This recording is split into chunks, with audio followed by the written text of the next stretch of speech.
Attention, ladies and gentlemen. Welcome to the Q&A session.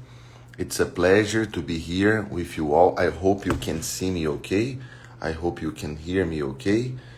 As you can see, I am in a kind of improvised office. Yeah, I am not in my city.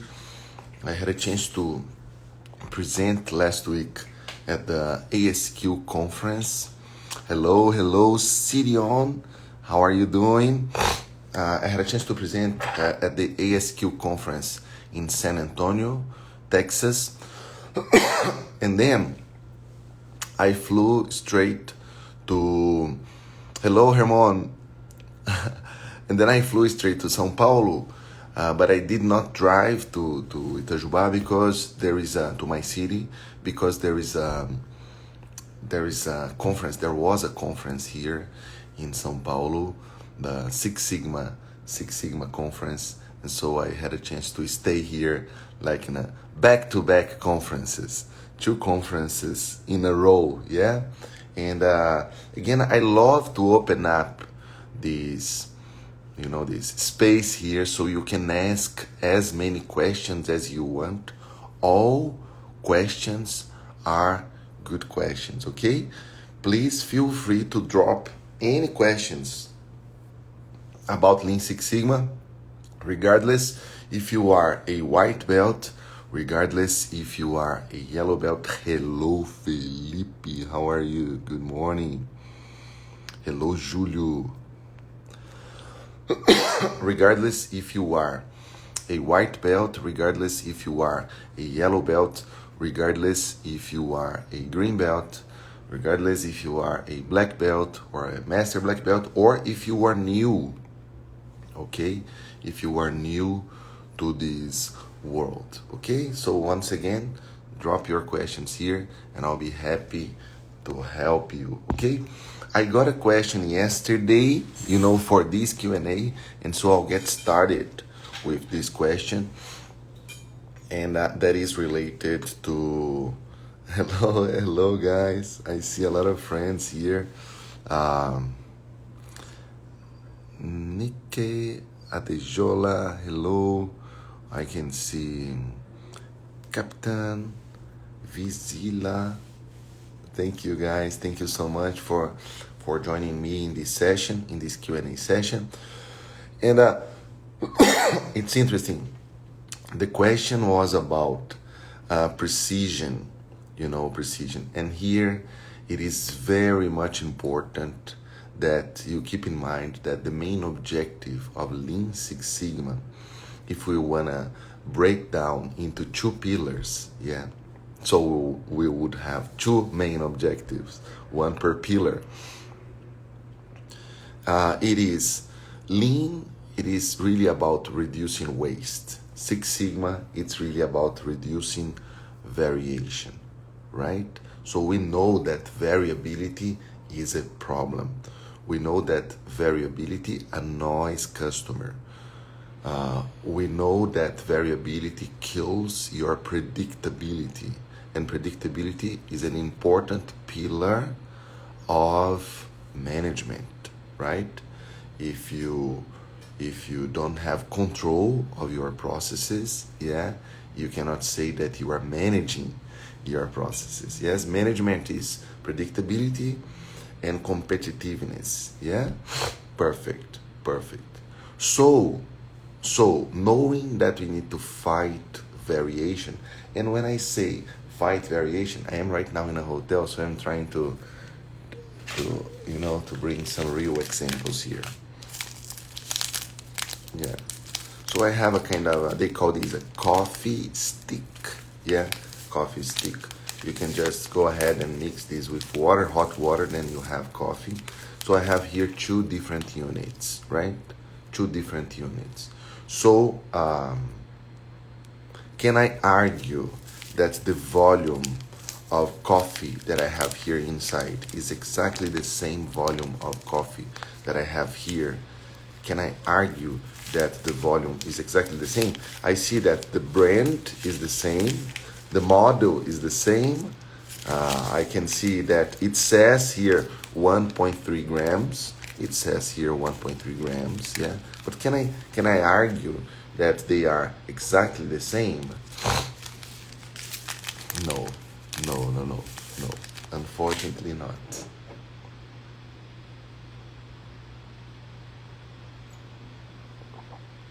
No, unfortunately not.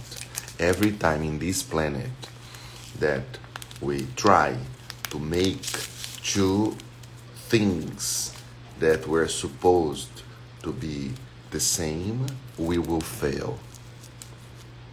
They will never be exactly the same. They will never be exactly the same. They will never be exactly the same.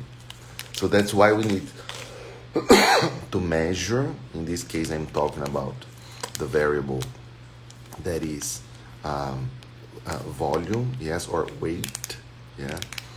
And then I need to understand variation, yeah. What's the size of the variation? And there are many different ways to quantify variation, many different ways. You know, for example, calculating the famous standard deviation, right? The famous standard deviation. So, wonderful, excellent. So if we need to fight variation, to guarantee that our processes are more predictable, I want to add just one more thing. Because I can argue that the test application for my students, the certification process for green belts, for example, is something extremely predictable. I can predict. Yes, I can predict the score of a student, you know, that will take the certification test, the green belt certification test, or my black belt certification test. I can predict. And then you guys, whoa, really? So tell me, what will be my score, my final score? And then I can say, your score will be anywhere between 0 and 100%. This is true. This is real. This is scientifically correct. You'll be anywhere between 0% and 100%. It is predictable, but the problem is the precision is poor.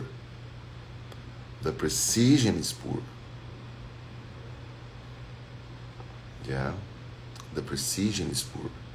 So one very important thing to consider is to narrow down my confidence interval, my estimation plus or minus a margin of error, yeah? So it would be much more valuable, my prediction would be much more valuable if I not only saying, but being able to really predict these results, something, for example, 80% plus or minus 2 percentage points, yeah? Or 80% plus or minus 3 percentage points, yes? Are we good? Does it make sense? Type here for me. I saw that there were some questions here at the top. Let me see. Thank you, Capita. What is your advice to someone with green belt to pursue black belt without doing Lean Six Sigma project? Okay, this is a great question. Sirion Teferi. Yeah, that is Hermon. Yeah. So see, according to the, we can use as reference the American Society for Quality. You know, so the American Society for Quality, for you to become a certified green belt, you need to be approved on a test. Yeah, on an exam. Then you need to score at least, you know, X%. For black belts, yeah. And by the way, yesterday we had our session number 15.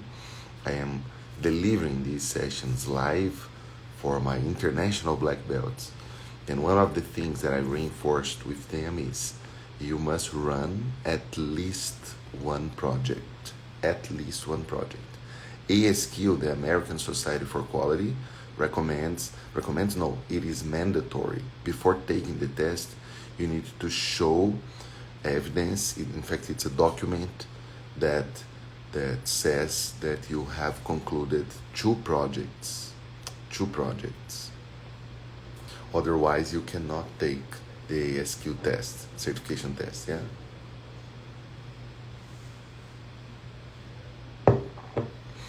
Remember that adults, yeah, we do internalize concepts based on the deconstruction of the things that we hear and a reconstruction internally. Yeah, we call this the internalization process on a learning point of view. Yeah. Excellent. How do you reconstruct internally? By application, by practice, hands-on. You know, that's the only way. So for black belts, it is mandatory, you know, to run at least one real project. When are you going to set up another white belt training? I love how you prepared those sessions and a great entry-level training to start doing deep into Six Sigma world. Capita, thank you so much for your words. I really love. I think yellow belt is my favorite training to deliver. I do deliver yellow, green, black, master black belt, but yellow belt it's special because I am having a chance to really humbly, I am saying this very humbly, yeah, and honestly, to change, yeah, to change the career path, to positively impact the career journey, career development of an individual. Yeah, because during the white belt is the entry level if you are new to this channel, and so there I have a chance to talk about variation, about waste reduction, about the make, yeah, about the make, and it's amazing. Right now we have almost 60,000 white belt certified white belts certified for free in the globe, in more than 100 countries, yeah. And it's a kind of celebration. We have sometimes we have 1,000 people, sometimes we have 2,000 people live, sometimes we have, I think the max we got was almost 3,000 or 4,000, I don't remember. So it's relatively common to have live on YouTube thousands of people, and then you feel that crazy energy. It's so amazing. Now going to your question, the next white belt will be in January, so in 3 months from now. Yeah, in 3 months from now. So if you know people that are interested, please let them know that in 3 months we'll have another one. Yeah, management is about predictability and competitiveness. I don't have my notebook here, so it's hard to write down. But Nikki, picture that. We wanna have our processes in control so we can predict the outcomes, and also we can anticipate to problems, right? This is very important. And then when you have stable processes, we can start talking about process improvement. This is something very interesting. I don't know if you guys know that, but we should not be talking about process improvement if we have processes that are completely unpredictable, completely unstable. the very first, let's say, homework, the very first thing to do is definitely to put your process in control. In control, very much important, very much important. And again, many quality gurus say that this is mandatory before talking about process improvement. You need to guarantee that your process is stable. Yeah, very much important, very much important. And then after you put your process in control, then you have a chance to change your process in terms of to bring your process to the next level. Yeah, to the next level. So that's why it's always like two legs, predictability, control, reduce variation, standardization, yeah, finding root cause of variation. And the other leg is continuous improvement, continuous improvement, continuous improvement. So see, this is a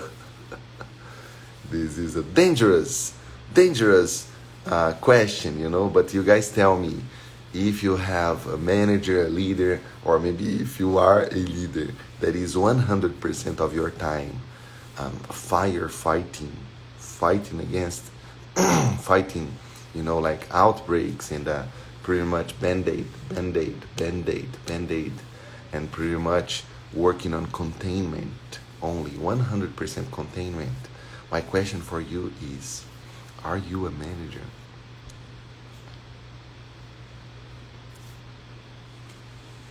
Or is your boss a manager?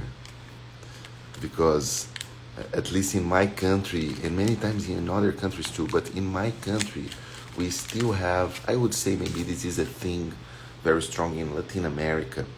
Many times we see like what is, synonym of a good professional. Wow, a good professional is a professional that works from 6 a.m. until 8 p.m. It's a professional that works 16 hours a day, 14 hours a day, and it's a professional that is all the time running, all the time with this, it appears that it is, kind of desperate and running and meetings, back-to-back meetings, but then one question, what are you doing, boss? What are you doing? Firefighting. We need firefighters, don't get me wrong, okay? We do need firefighters, we do need. But it has nothing to do with continuous improvement, nor putting process in control, nothing. Firefighting is a completely different animal. It has nothing to do with Lean Six Sigma. I don't know if you guys know that. Firefighting has nothing to do with Lean Six Sigma. Nothing. Zero. I'll say that again. We do need firefighters. Yeah? But the idea of Lean Six Sigma. Yeah! We do need firefighters, but the idea of Lean Six Sigma is to solve problems in a way that is sustainable. Yeah? In a way that is sustainable. Very much important. And very much different, again, from simply, simply in quotes. Yeah? In quotes.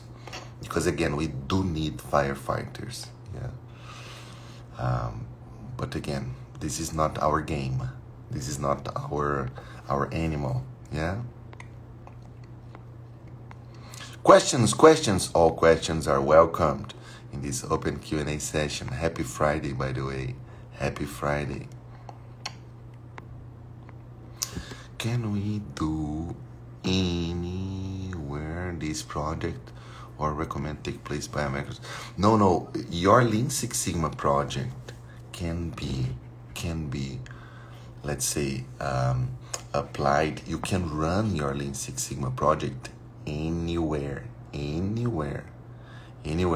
So mainly if this is your first project, it is not mandatory that the scope is extremely, extremely challenging. It is not mandatory that you have like X $1,000 per year of hard savings. It is not. It is not. But methodologically speaking, Kandasamy, your project must be robust. Okay, so you must get a good project charter, you must have a good SIPOC process mapping, you must evaluate your measurement system, you must check stability, capability, you must identify potential causes, you must prioritize your critical potential causes, you must validate the root causes using statistics. You must define potential solutions. You must implement your solutions. You must execute your action plan. You must check if the solutions promoted a kind of a positive impact that is statistically significant. You need to compare before and after and check if you have a p-value that is less than 0.05.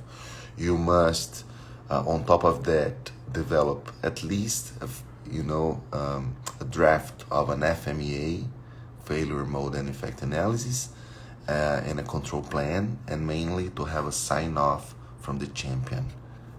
So this is the high level, let's say, elements of a Lean Six Sigma project. But if you apply this at home, if you apply this in a local business, if you apply this on a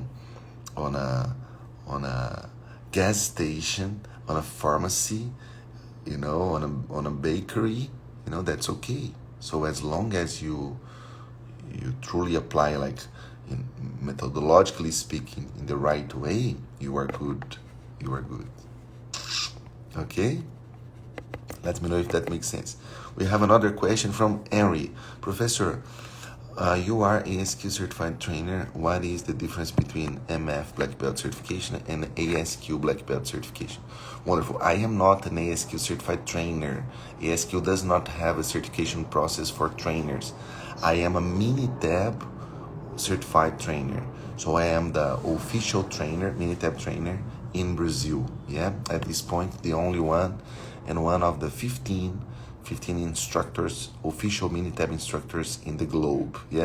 ASQ, I am a certified master black belt. That is the final level. They do not have white. They do have yellow, green, black, and master black belt. It's a very rigorous process. There are only 3 master black belts certified by ASQ in Latin America, and less than 200 in the globe, What's the difference between MF black belt certification and ASQ black belt certification? ASQ is much better. Simple like that. ASQ is way better than my certification. ASQ is an organization that exists since 1946. And you had there, like, quality gurus, directly or indirectly, like Juran, Deming. These guys influenced ASQ. Strongly influenced ASQ. They were sitting at ASQ tables, Akao from QFD, Kaoru Ishikawa was involved to ASQ. So ASQ is the most respected quality organization in the globe. My training company is a quality organization in the globe. What's the difference between ASQ and MF OPEX? It is huge. I am working hard to be someday, 10% of ASQ. And I like to make this very clear. Why? Because it's not because I am a certified master black belt by ASQ that your certificate is an ASQ certificate. No. If you want to get an ASQ certificate, you must take the ASQ test. And there are many organizations in the globe. There are many organizations in the globe. You know, and ASQ is by far the most respected. The most respected. Yeah? Okay, Marcelo, but if there is an organization that is so much better than yours, why do you keep working? Because I do believe if you go to my website, you will see a unique learning experience. Very humbly and very honestly, I don't know anyone in this planet that can teach Lean Six Sigma in the way that I teach. The learning techniques, like there is a reason, there is a reason for having more than almost 60,000 students all over the globe. And my score in the training platform is 9.8. You know, I was ranked as a, top instructor by Hotmart, where the training is placed.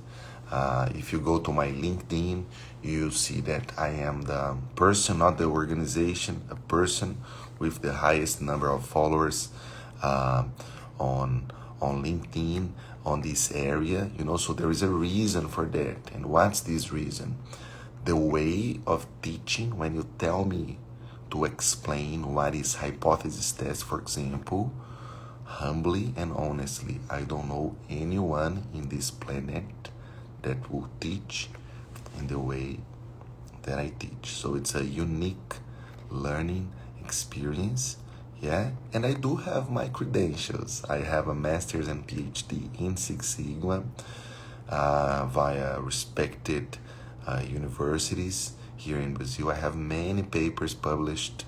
I am part of the research group of the most respected Lean Six Sigma professor today in the globe, that is Gijo Anthony. I have many papers with Gijo Anthony. Yeah, I do have the certification from Initab and from ASQ. But again, if you ask me to compare ASQ with MFOPEX, I have to tell you ASQ is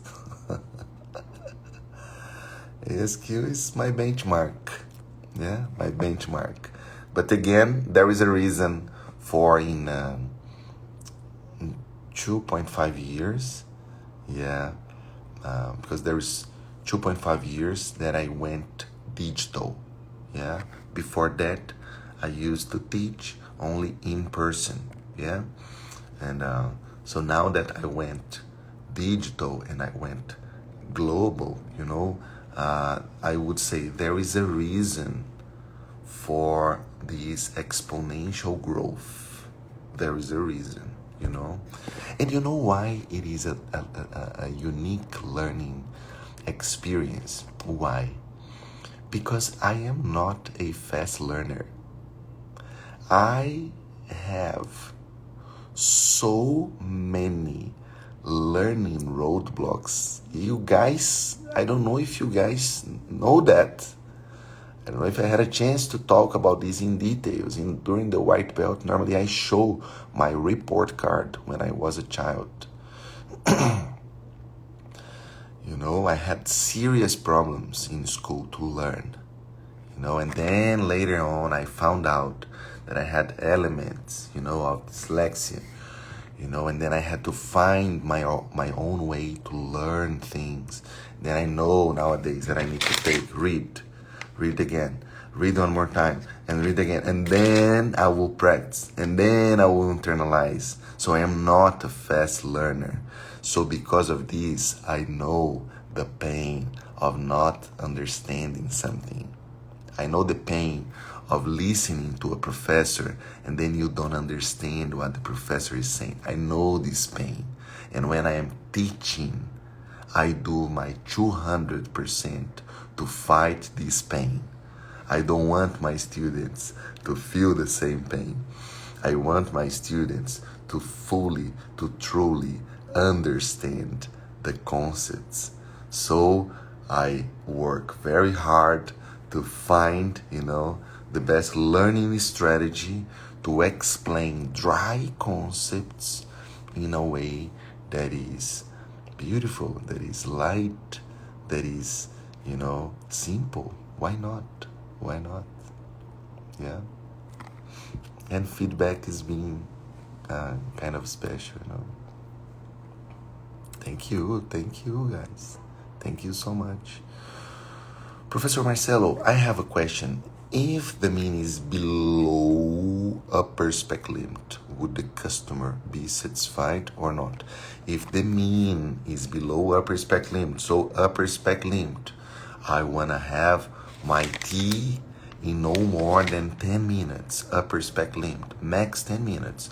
If my mean is below, for example, 9, 8, 7, it's an indication, initial indication that your customer is satisfied. But remember, mean only, it's dangerous, Abir. Very dangerous. Because many times your mean is above 10 minutes, it is 9, but your standard deviation is, 2. So it means very likely your process is varying from mean plus 3 times standard deviation, mean minus 3 times standard deviation. Yeah? So I would say the mean is beautiful, but then many customers are not satisfied. Meaning green green KPI, red customer. Green KPI, red customer. Yeah. So it's an initial indication that your customer is satisfied, but you need more than that. I'm not a manager if I am firefighting all the time, because it shows that there is no predictability in what I'm doing. Yes, then if you are firefighting all the time, 100% of the time, this is on a operational excellence point of view, this is a problem. This is a problem. Yeah, this is a problem. And it's funny because firefighting is addicting. Yeah, because there is a kind of adrenaline, involved to that, and there is a kind of excitement, when you are firefighting, and then we need to be very careful. Again, if you made a decision of being a firefighter, as a profession, as part of your, let me give you an example. At Philips, we used to have what we called production engineer and process engineer. Production engineer, firefighters. Let's see what can we do to guarantee that we'll meet the production plan. That's it. Okay. But again, it has nothing to do with continuous improvement. And process engineer, in this example of Philips, process engineer was the professional that, was focused on structural problem solving. Yeah. Questions. All questions are welcomed. When is the next yellow belt? January 2023. So in 3 months from now. Okay. Yeah, it's a kind of a hard to digest truth, right? It's a hard to digest truth. I know. It's hard for me too. It is hard for me too. And it's so interesting. It is so interesting because, see, I do wear different hats, right? I wear the hat of a researcher.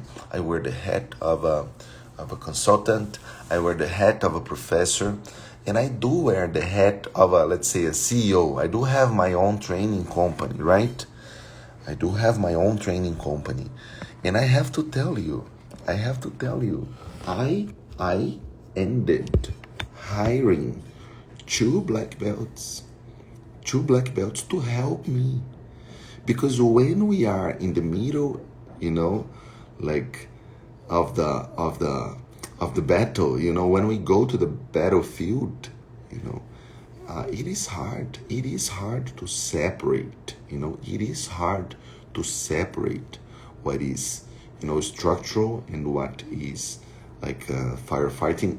Hard to separate the amount of energy that you will be dedicating, you know, to each work front. But remember, a good manager is a manager that has the processes, you know, in control, and also is constantly focused on continuous improvement.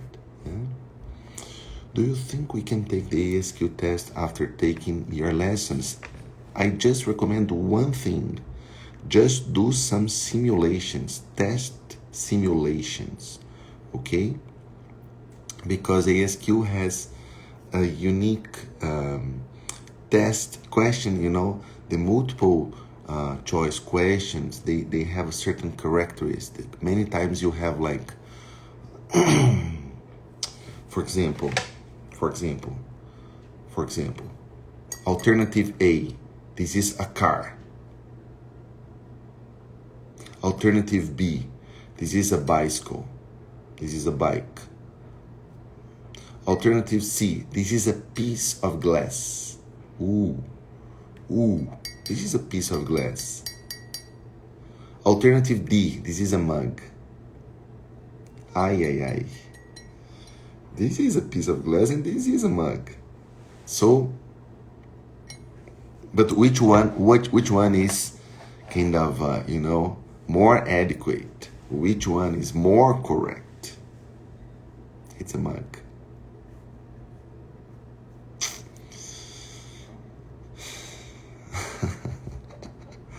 So you need to, but when you do these simulations, you know, it's a simulated test. ASQ has something that they call question bank. So you can, if I am not wrong, you can buy this question bank, and then you can practice. Then when you start scoring more than 80%, then you go ahead and you take your test, you know. When you buy their handbooks, you know,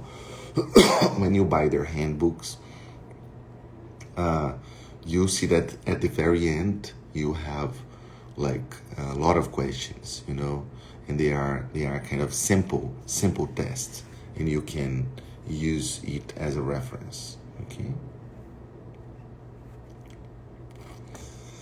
Thanks, Professor, for your answer. If I get MF Black Belt, I am from West Africa. What is your acceptable payment mode? Yeah, I don't know from the top of my mind, Ari. All the, let's say, all the, how do I say, the financial pillar, it is outsourced with a partner called Hotmart. So the members access and all the payment processes, they are outsourced with Hotmart.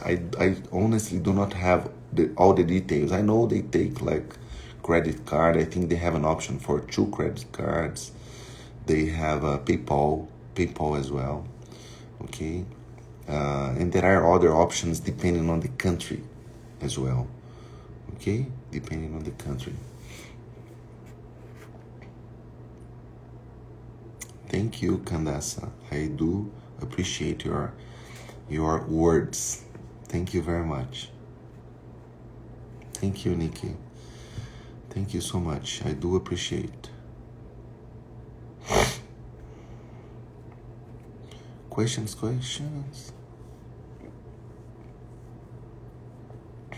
Professor, I am interested in MFO PAX Greenbelt. When is the next Greenbelt? The next Greenbelt wave is in 3 months from now. Okay, in January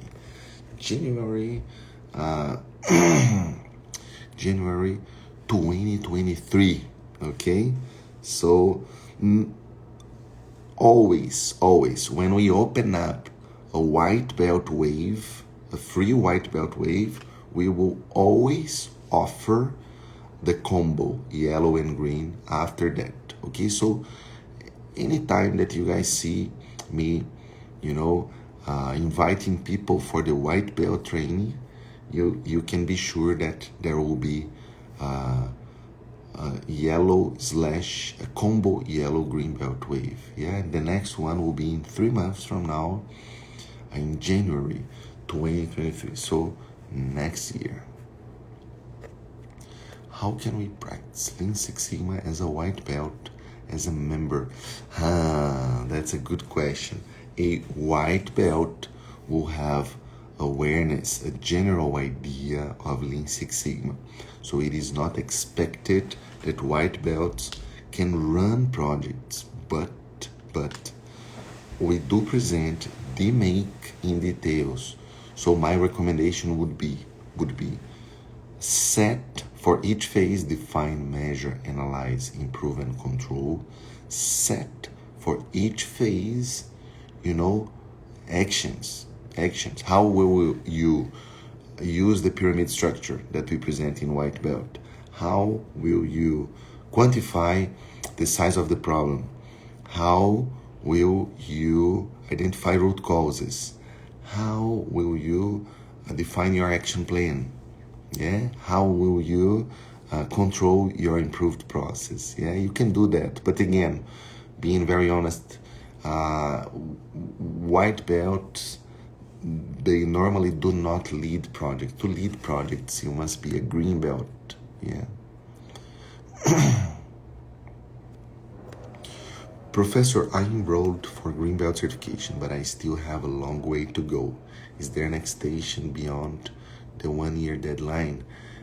Yes, Bonio. Normally, I do not talk about this because I want my students to be certified as soon as possible, But we know that there are special cases, there are special situations.